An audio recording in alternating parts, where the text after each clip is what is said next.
students, welcome to the biology class of StudyGist. Today our topic of discussion is about heredity and evolution. This chapter we are starting today. So in this class, the topic which I am going to discuss with you today, these are the basic idea or the definition of heredity as well as variation. What are these, how they are different, how they are having impact on our daily life or our expression of characters. Okay, then how the variations are accumulated, that means regarding the accumulation of variation.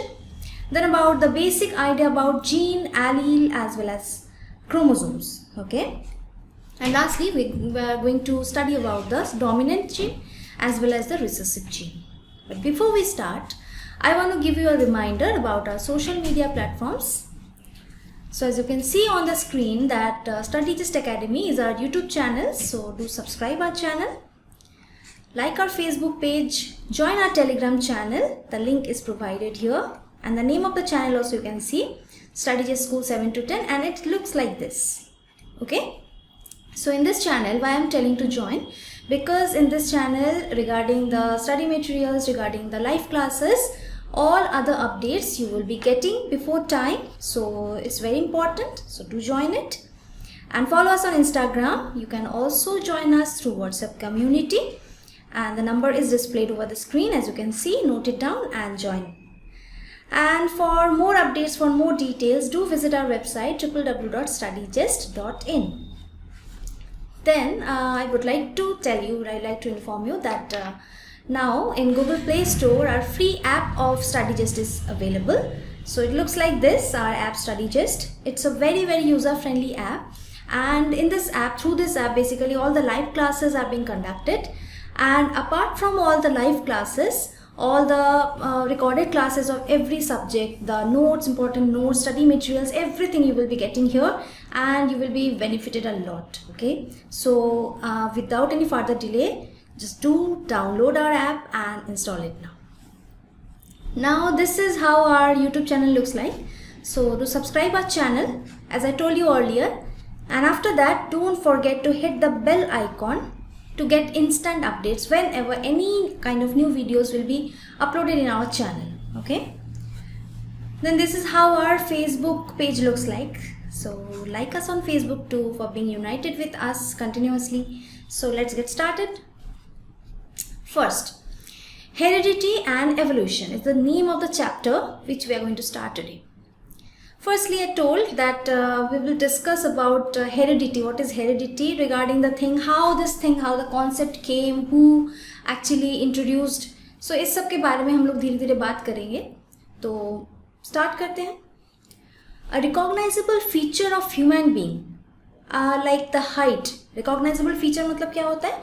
जो feature देख के हम लोग एक इंसान को, कोई भी पर्सन को आइडेंटिफाई कर सकते हैं, समझ सकते हैं, एक किसी भी पर्सनालिटी को. When we observe, then we tell that that person, that lady और दैट मैन, व्हाटएवर और हुएवर, इनकी हाइट ऐसा है, कॉम्प्लेक्शन आइदर फेयर और डार्क और any intermediate shade we commonly use.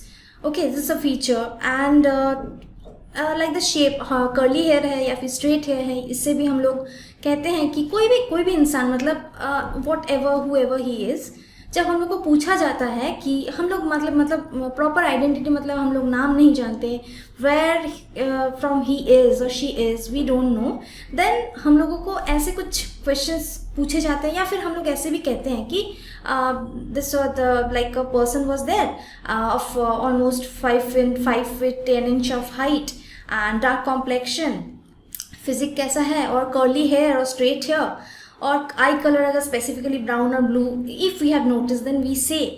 And अगर कोई भी बाकी नोज़ का कुछ हो कि नोज़ ज़्यादा ब्लंट है या ज़्यादा शार्प है, ये सब features we tell to describe something, right, someone. So these what we will say that एक recognizable feature जो होता है ह्यूमन बीइंग का, उसको हम लोग क्या कहते हैं? हम लोग कैरेक्टर्स कहते हैं. ठीक है, मतलब ये हाइट हो गया कैरेक्टर, फिर आपका हेयर कलर, आप लोग मान लो कि हेयर कलर एक कैरेक्टर हो गया. ठीक है, तो ये जो सब कैरेक्टर्स है, इसका जो फॉर्म्स है, इसको हम लोग जैसे डिस्क्राइब करते हैं, that are those are called traits. मतलब हाइट हो गया कैरेक्टर, ओके। और हाइट को जैसे मैं यहाँ लिख रही हूँ, हाइट जैसे कि कैरेक्टर हुआ, हाइट को हम लोग टॉल हाइट कह सकते हैं, कोई इंटरमीडिएट हाइट हो सकता है किसी का, ओके, या फिर हम लोग डॉर्फ कह सकते हैं। तो इस हिसाब से ये जो फॉर्म्स है, जिस फॉर्म में we actually describe a character, वो हो गया आपका ट्रेट। तो यहीं से मतलब कैरेक्टर्स और ट्रेट सेम फॉर्म में, मतलब सेम चीज़ के लिए ही यूज होता है, but these are something different. Trait is a form of character by which one physical feature or recognizable physical feature is defined, okay.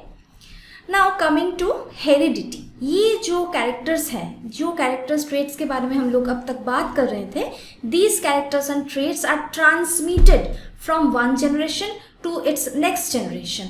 This phenomenon की parent generation से, जैसे कि यहाँ पर देख रहे हो आप लोग, this is the parent generation and this is the next generation or offspring, right? Parent and this one is offspring.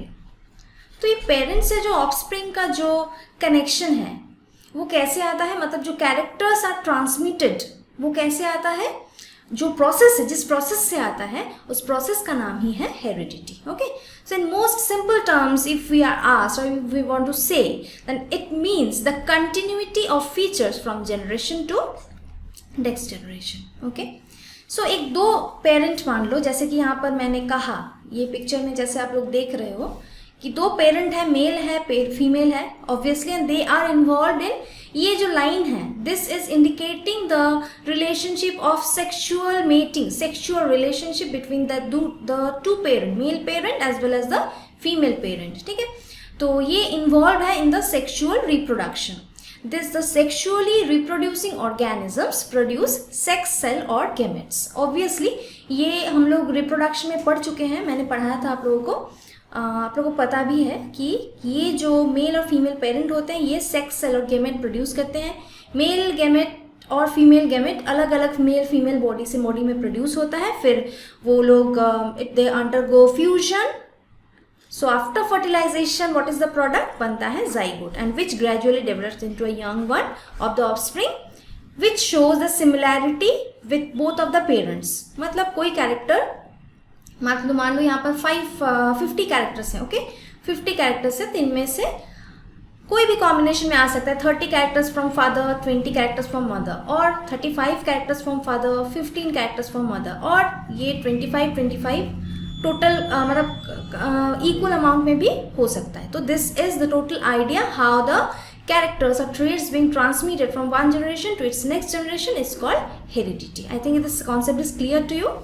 So moving on to the next, actually the hereditary formation is present in the sex cell. That is why it is very important कि जो sex cell होता है, मतलब gametes होते हैं, gametes में ही heredity का जो कैरेक्टर्स हैं वो सारी इंफॉर्मेशन वहाँ पर प्रेजेंट रहता है। इन दिस वे और for this reason gametes constitute the link between one generation to the next generation. जैसे कि मैंने कहा कि गेमेट सेल, जो गेमेट्स होते हैं या फिर सेक्स सेल्स होते हैं, वहाँ पर ही जो कैरेक्टर्स है वो कैरेक्टर्स रहता है उसमें, और उसी के थ्रू वही जो जाइगोट बनता है, जाइगोट से ही नया जनरेशन बनता है। जैसे कि यहाँ पर भी आप लोग देख सकते हो कि मेल गेमेट ये प्रोड्यूस कर रहा है and female gamete is produce by this female parent.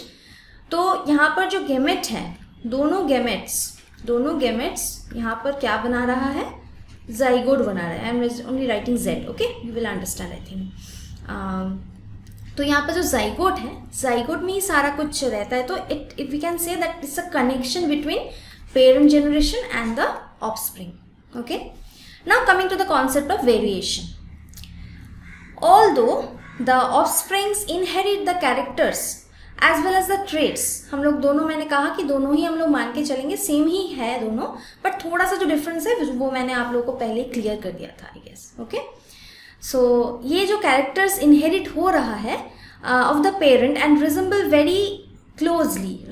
them very closely, but the resemblance is not complete in all respects. मतलब ये हाँ resemblance है, जैसे कि मैंने कहा कि कुछ कैरेक्टर्स फादर से आ रहा है, कुछ कैरेक्टर्स मदर पेरेंट जो है वहाँ से आ रहा है, उनसे आ रहा है, तो इसका मतलब ये नहीं है कि एग्जैक्टली जैसा पेरेंट है वैसा ही ऑफस्प्रिंग होगा। कोई ना कोई मतलब फादर के साथ अगर फेस का सिमिलैरिटी हुआ तो बाकी जो सारे नेचर है वो मदर के साथ हो सकता है, या फिर मान लो नेक्स्ट जनरेशन जो ऑफस्प्रिंग है मदर के साथ फेशियल कनेक्शन बहुत ज़्यादा है, लेकिन टेंडेंसी जो है जो बाकी सारे जो फीचर्स हैं, बाकी फिजिकल फीचर्स भी कहो या फिर जो एब्स्ट्रैक्ट फीचर्स भी होते हैं हम लोगों का, वो एब्स्ट्रैक्ट फीचर फादर के साथ मैच कर रहा है। तो इसका ये रिजेंबलेंस तो है, हम लोग कह सकते हैं, हम लोग देख के समझ सकते हैं, हम लोग कह सकते हैं नेचर देख के कि yes this offspring is a product of this couple, okay, this male and female parent after fertilization। but ये जो similarity है, resemblance में जो मेल है, similarity जो है वो complete नहीं है। complete मतलब 100% photocopy नहीं है, 100% similarity नहीं पाया जाता है इसमें, ठीक है। the offsprings are never a true copy of the parent, जैसे कि मैंने कहा, क्योंकि यहाँ पर एक कॉम्बिनेशन हो जाता है तो एक पेरेंट का हर एक कैरेक्टर मतलब ऑफस्प्रिंग में नहीं मिलेगा आप लोगों को, ठीक है। And in fact no two individuals are exactly alike, मतलब एक पेरेंट का मतलब फादर एंड मदर दोनों की बात कर रहा हूँ।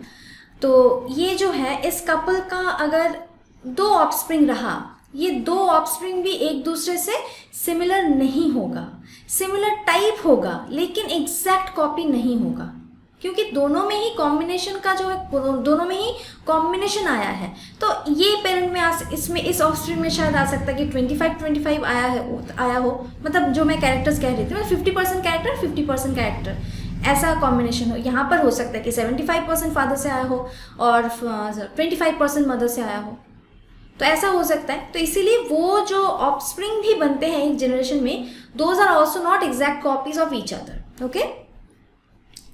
सो दीज डिफरेंस, ये जो डिफरेंसेस है, इस डिफरेंसेस को ही कहा जाता है क्या, variation, okay. Next, the differences in the characters और trait among the individual of a species is called variation. तो अगर हम लोग डेफिनेशन माने तो क्या कहेंगे, डेफिनेशन ये रहेगा कि इंडिविजुअल्स में, एक ही सेम स्पीशीज की इंडिविजुअल्स में जो डिफरेंसेस हैं, वो डिफरेंसेस को हम लोग क्या कहेंगे, वेरिएशन।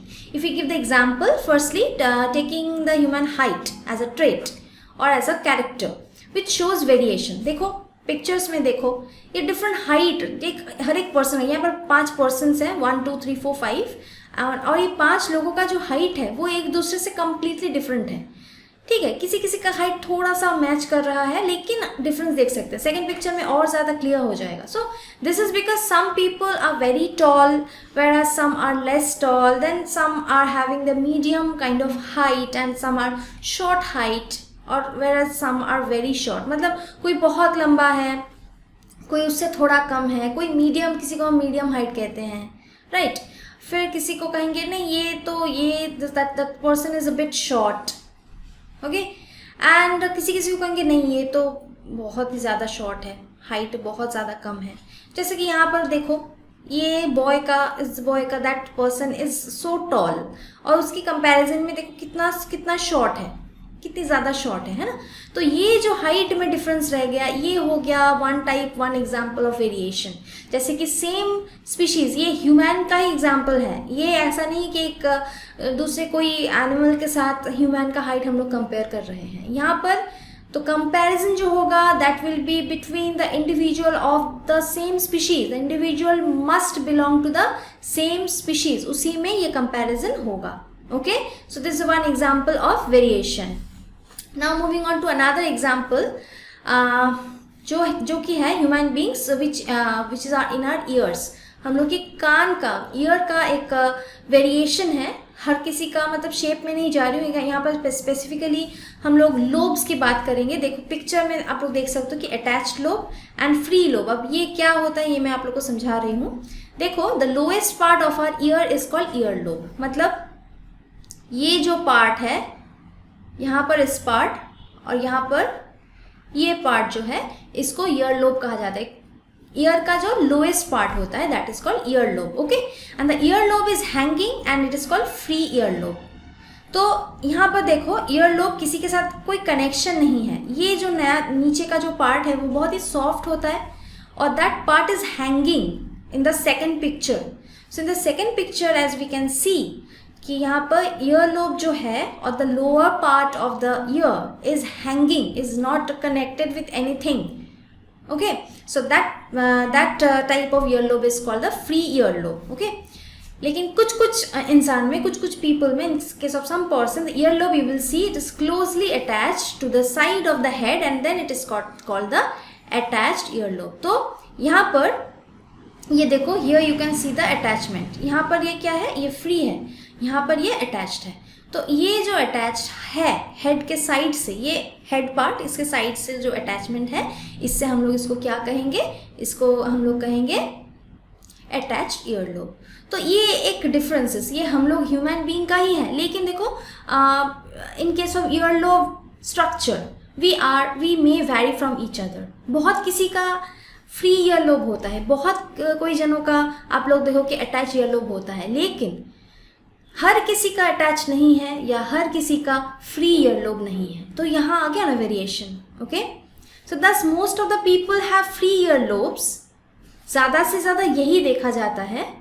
लेकिन कुछ पर्सन है, कुछ people, there are some people who have attach ear lobes. So free ear lobes and attach ear lobes are two variations found in human population. तो दोनों एग्जाम्पल मैंने दिया आप लोगों को. I think the idea of heredity, basic idea, heredity and variation have been very much clear to you. Now moving on to the next concept कि how the variation by the asexual reproduction is different from variation by sexual reproduction. अब ये जो variation का concept हम लोगों ने पढ़ा, अब ये देखेंगे कि वेरिएशन आसेक्सुअल रिप्रोडक्शन में कैसा होता है और सेक्सुअल में कैसा होता है, और ये दोनों बेसिकली एक दूसरे से कैसे डिफरेंट है. एक रिप्रोडक्शन होगा मतलब वेरिएशन तो होगा, कम हो ज़्यादा हो लेकिन होगा. तो ये आसेक्सुअल में ज़्यादा होता है वेरिएशन, या सेक्सुअल में more variation is found, and why it is found and how they are different from each other. तो देख लेते हैं. Some amount of variations it is produced even during the asexual reproduction but it is small. जैसा कि मैंने कहा कि हर एक टाइप ऑफ रिप्रोडक्शन में ये नेसेसरी नहीं है कि same amount of variation will be found.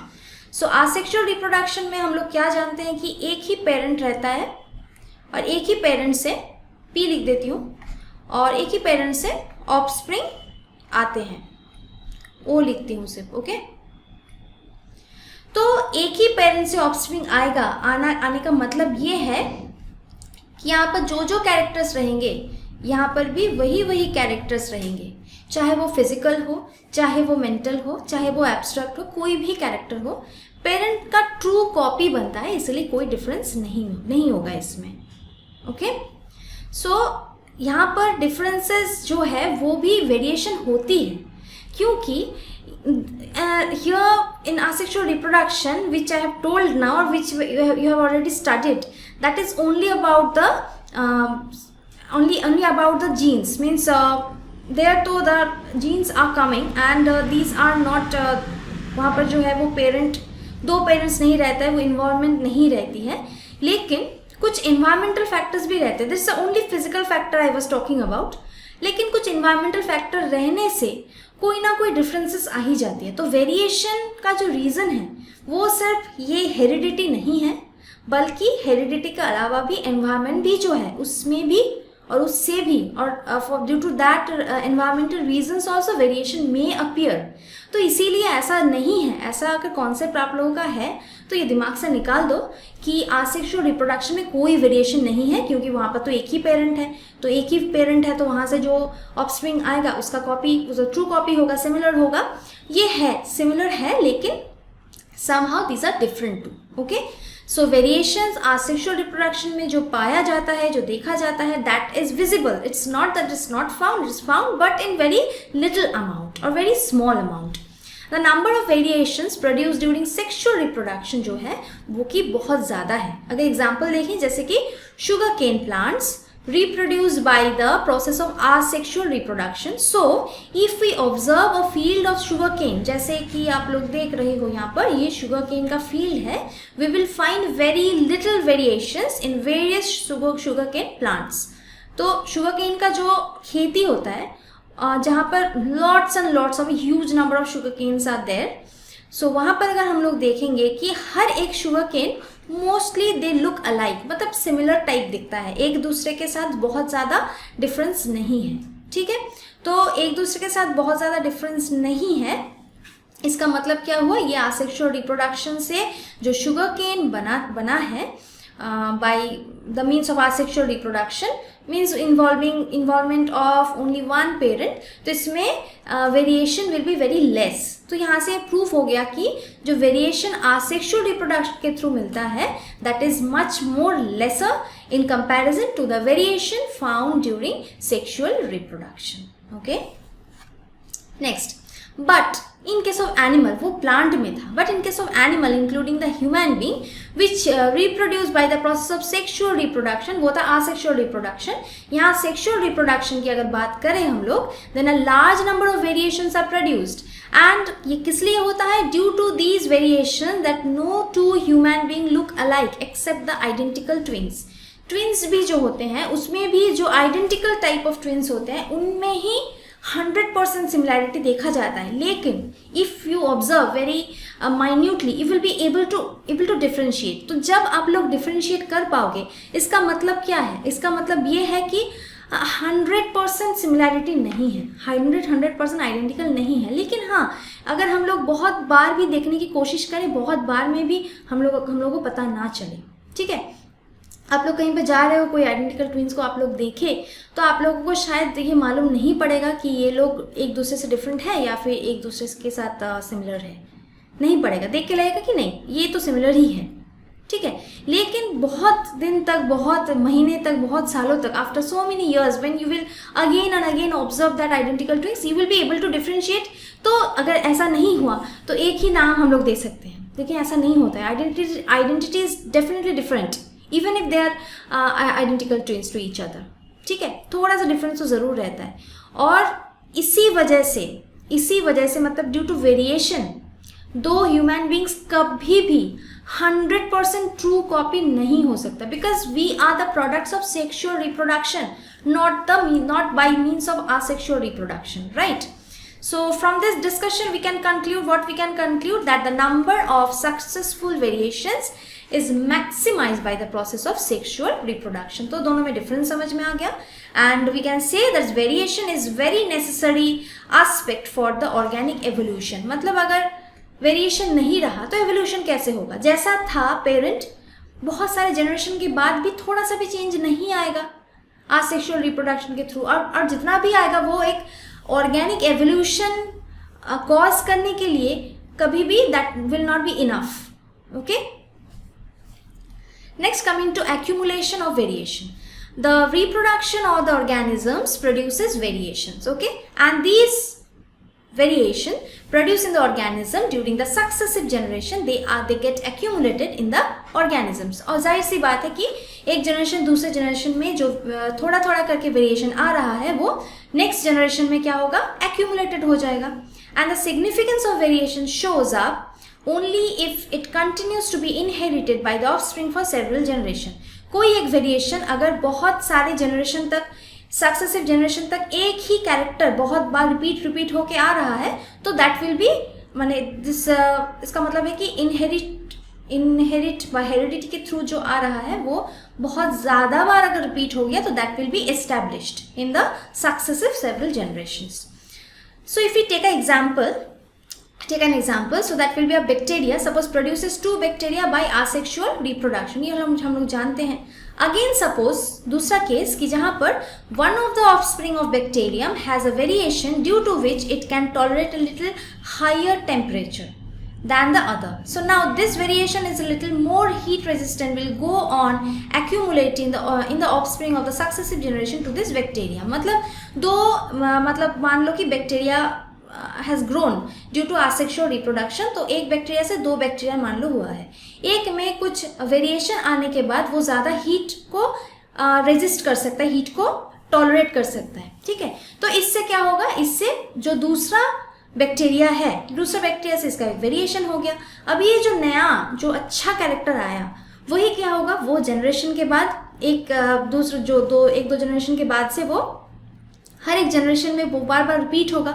मतलब क्या है, variation is being established. Okay, now this will ultimately give rise to variant bacteria, जिसमें वो हीट रेजिस्टेंट जो क्वालिटी है, जो वेरिएंट जीन है वो उसमें रहेगा, which will be highly heat resistant and will be able to survive at any high temperature environment. Okay, next, the great advantage of variation ये क्या है to a species is that it increases the chances of survival in a changing environment. Changing environment में ये chances of survival को increase कर देता है due to variation.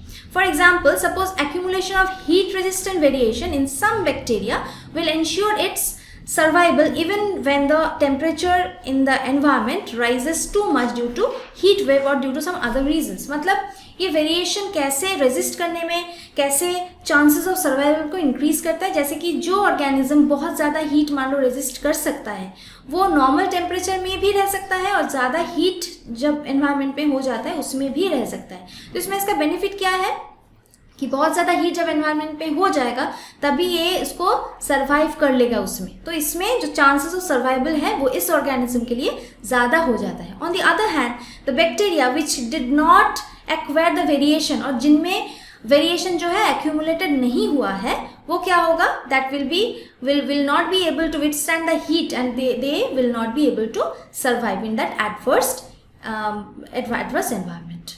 Okay. So now coming to some basic terminologies. Firstly, chromosomes, genes and alleles. ये देख लेते हैं क्या है. देखो, chromosome is a thread-like structure in the nucleus of a cell formed of DNA which carries the genes. तो क्या हुआ, क्रोमोसोम एक थ्रेड-लाइक स्ट्रक्चर है.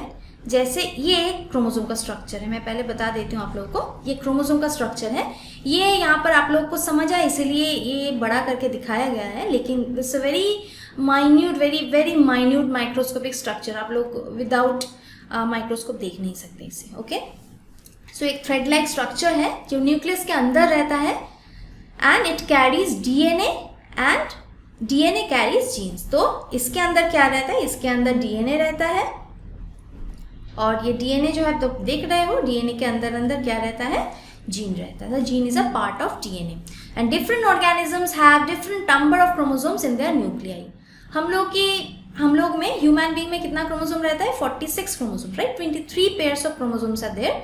सो हर एक ऑर्गेनिज्म में ये नंबर वेरी करता है, कितना क्रोमोसोम रहेगा कौन से ऑर्गेनिज्म में. Okay, a gene is a unit of DNA on a chromosome which governs the synthesis of one protein that controls the specific characteristics of an organism. तो जीन क्या है, जीन डीएनए का unit है जो कि chromosome में present रहता है and it governs the synthesis of one protein. एक प्रोटीन का सिंथेसिस को गवर्न करता है. कौन सा प्रोटीन और कौन सा इंपॉर्टेंट प्रोटीन, जो protein controls a specific characters और ट्रेट. मतलब कोई स्पेसिफिक फंक्शन के लिए वो प्रोटीन इज असाइंड.